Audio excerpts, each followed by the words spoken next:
Hi guys, Tuva here, and this is Saturday, and no, it's not a reading. I don't do readings at the weekends. So this is actually something that was requested in the comments. One of my lovely followers, I thought it would be great to do this for her, and it was actually, let me get the question up. It's actually the subject of pregnancy in Norse spirituality, and the way that people go about navigating the experience and how it could affect them.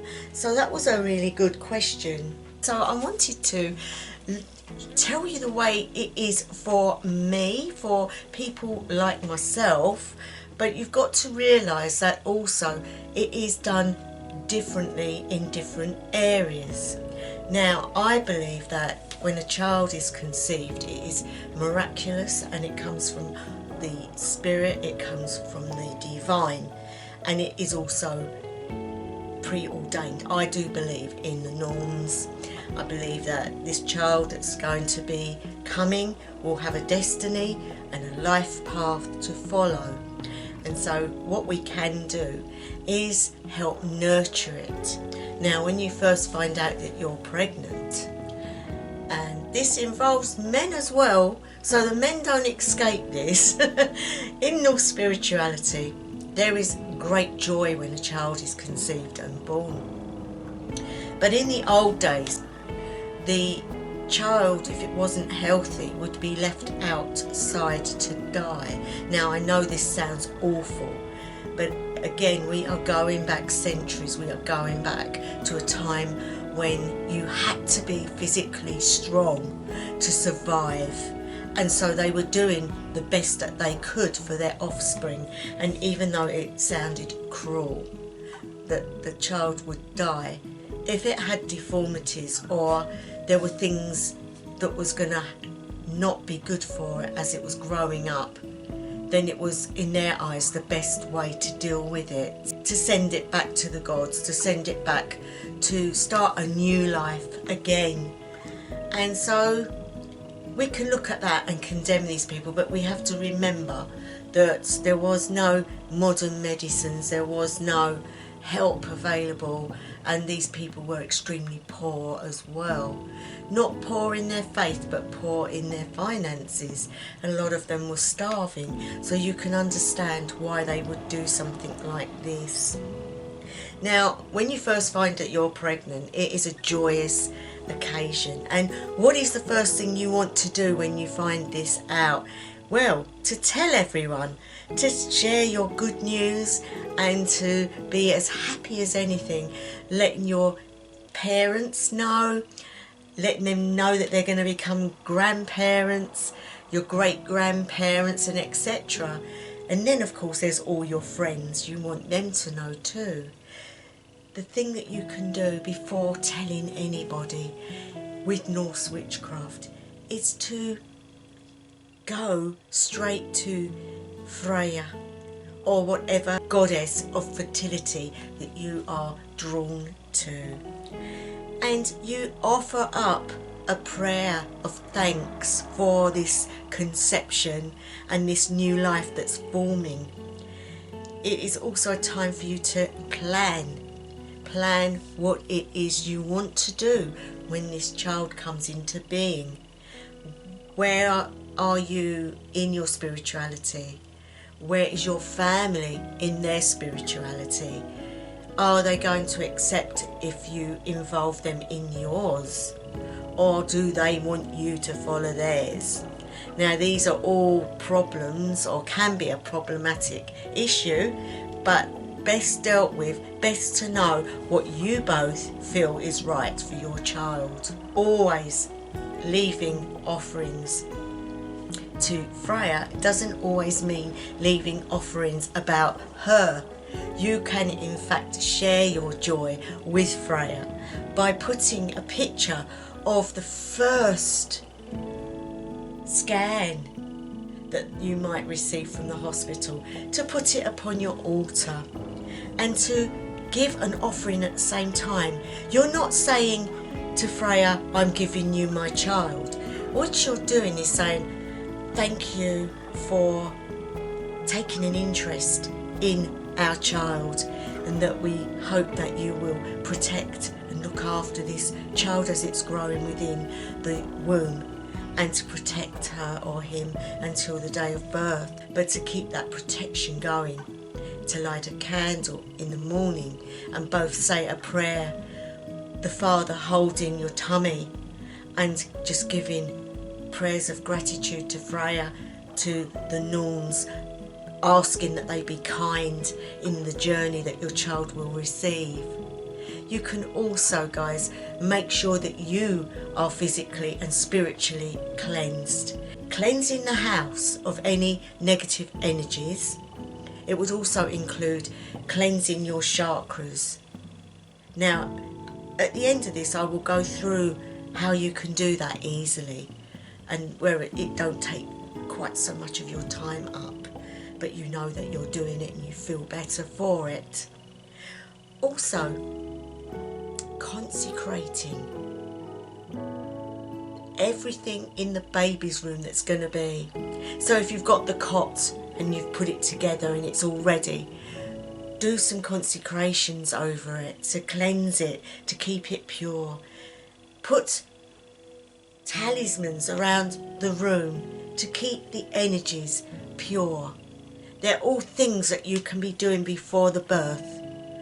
Also, daily, if you can do it, a quiet sitting with you and your baby, imagining what the child's going to be like, but also sending pure mother thoughts to your child. You can sing the runes into the womb while you are holding your tummy, and sit there in this quiet contemplation. Now you might ask me, what runes would I use? Now this is where Freya comes in, guys. You can ask her, if you cast your stones out around you on the bed or on a table, and then ask Freya to show you which one to pick up for the day. Pick that one up when you feel drawn to it, and then wear it on your person all day, but also sing it to your child when you're sitting in the quietness in his or her bedroom to be. Now, if obviously they don't have their own bedroom, you can do it in your room where the cot will be. This new spark of life that will be breathed into by Odin, that his breath of life will come in and acknowledge that beautiful soul on the earth. And this will be a relationship of all of you. Another thing you can do, guys, is to read the stories from the mythology, the stories of all the gods and the goddesses, and of stories that you have been involved in with your practice. Babies can hear in the womb, and it's marvellous if you read these little stories to them at night before you go to bed. It will help them to know before they're even born. And Freya will be with you every step of the way. But you have to invite her and let her be with you. And that means involving yourself and thinking of yourself as two beings when doing anything. Now, people sometimes say to me, can you do rituals? Can you do circle work? Can you do anything like that when you are in fact pregnant? Well, guys, there are ways around this so that the baby is safe. During pregnancy, and it is well known, women do get ligament pains and tiredness and varicose veins and feet swelling in the ankles, things like that. You might even suffer with headache. Lots of women get morning sickness, and for some that goes on through the whole pregnancy, not just the first 3 months. Now, there are things that you can do for this. You can either look it up online before you take it, but ginger is very good. If you drink a little bit of ginger, it will stop the acid in the throat and the stomach, and so you will be feeling less sick, making sure you eat something, obviously, a dry biscuit, something like that. But also involving Freya in this by working on your own little poppet doll. Now you can make it, and I have got a video about poppet dolls and working on them. If you want to look at it, I'll leave the link above. But making your little poppet doll of yourself, this is not bad magic. This will not affect your child because you are working on yourself, but you're not going to be doing that area. If you were working on you, then the baby would be involved, if that makes sense, because you would be doing it on yourself. But if you're doing it on your poppet doll and you've made it about you, you can just pick the parts of the body that needs help and deal with it that way, and that will not harm your child in any way.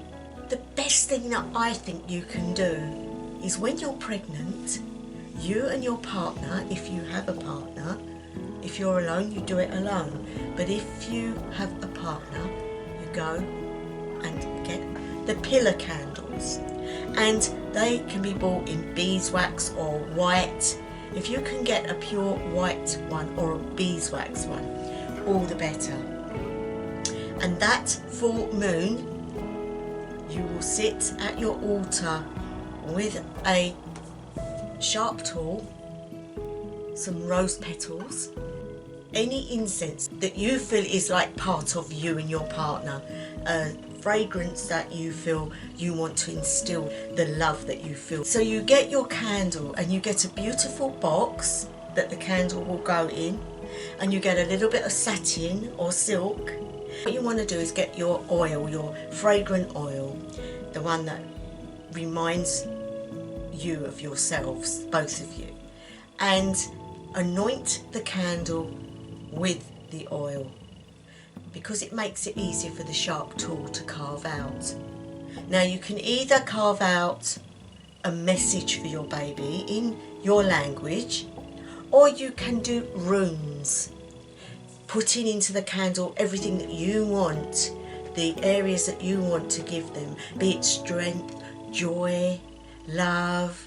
So you could put strength, urus, you could put gebo for love, and joy, wunyo, and you could just carve those runes into the candle and then put rose petals all over it. Let it stick to the candle with the oil, and then lay that candle into this beautiful silk box and seal it up with candle wax.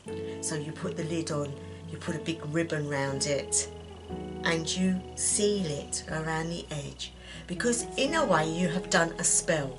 You have put your energy of you and your partner and the love that you feel for that child and everything you wish for them is in that candle, and you seal it up and you put it away in their room.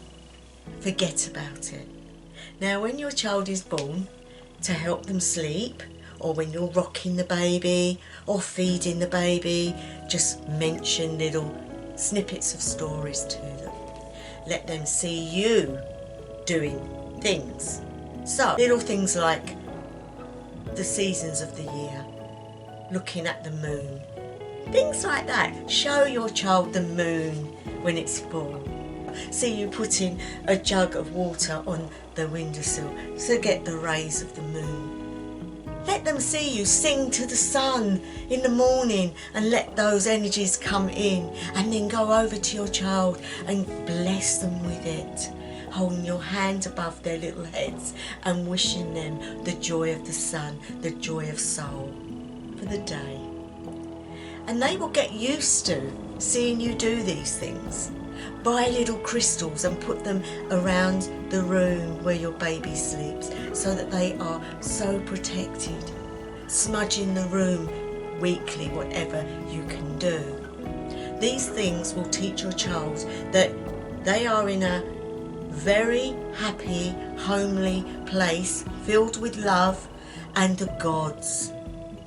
And they will grow up knowing that, Never force it down their throat. Never tell them that's what they're going to be, for they have a choice, and that choice is already preordained by the norms, and we cannot change that. But if they are meant to follow the way that we are, they will do at a later date. So when you get towards the first year, the birthday, on that day, you remember, you do a ceremony, invite people, those that are all okay with what you do, and bring them into the home. And you get that little box with your beautiful candle, and you open it up, and you get the candle out, and you put it in the centre of the table, and you light it, and you sing joyous songs around that candle as it burns, and you offer thanks to the gods for the safe arrival and life of your child, and you can then name them. If you want to give them a special name for the gods, that is the time to do it. A name that they can always use when doing anything spiritual.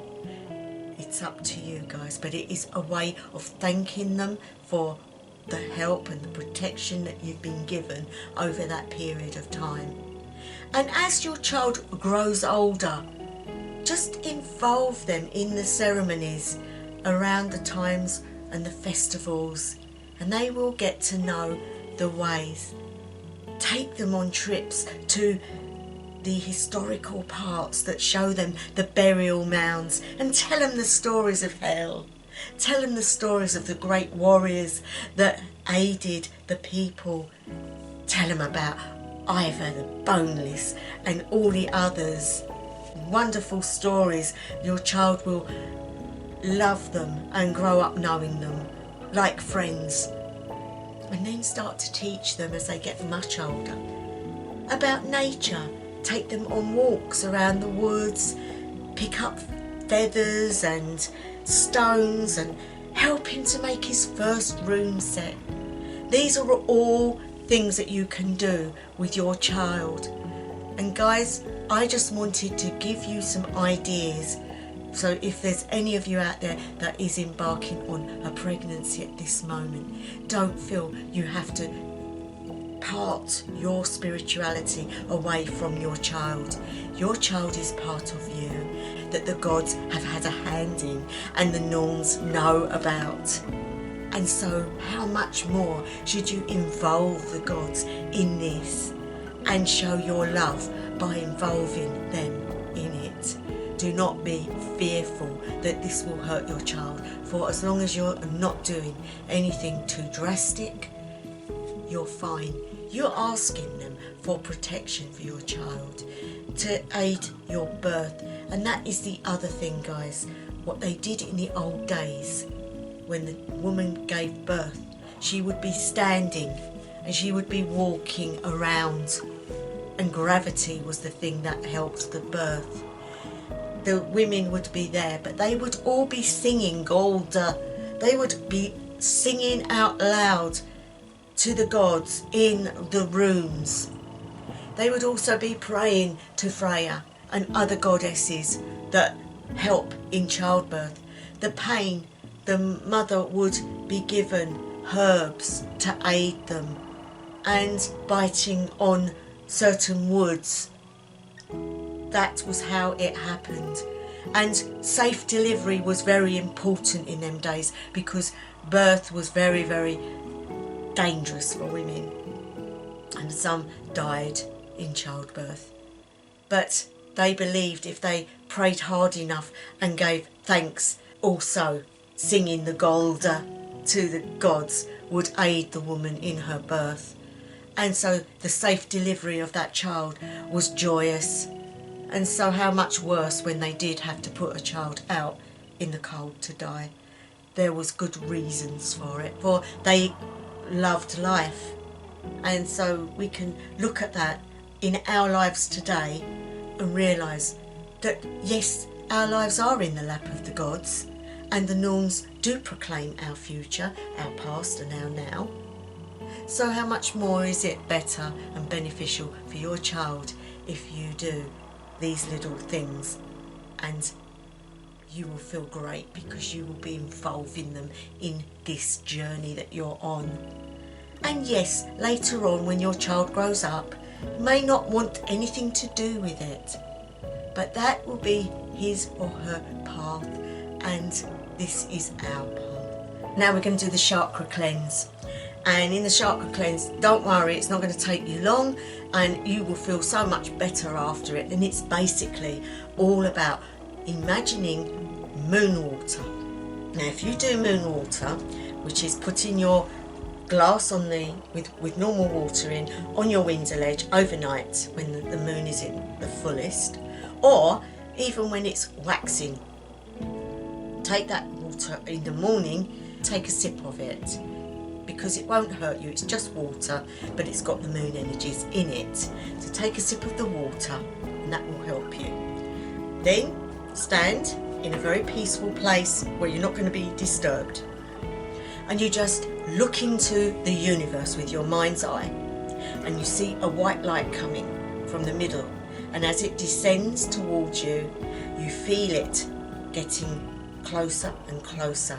You feel that energy as it arrives, and it goes into your head and it turns into a fountain of water.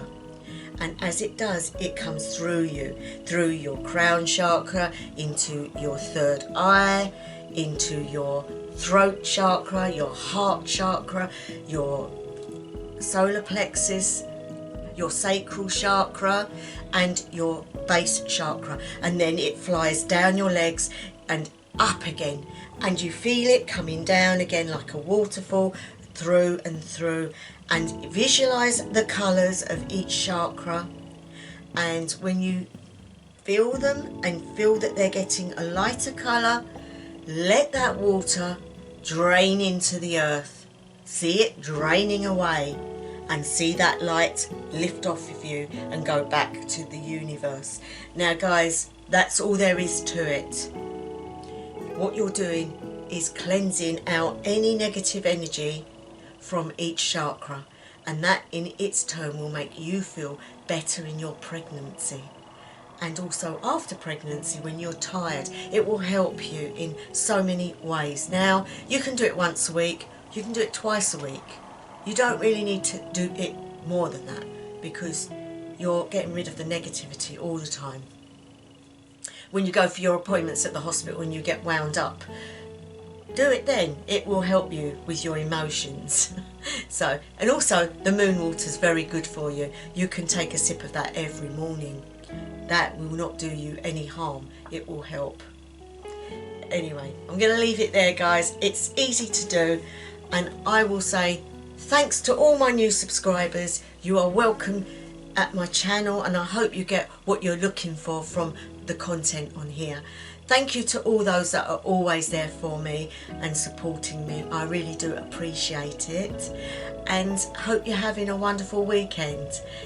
Be back Monday with the next reading, but until then, wherever you are, whatever time of day, night or evening it may be, I wish you the best ever.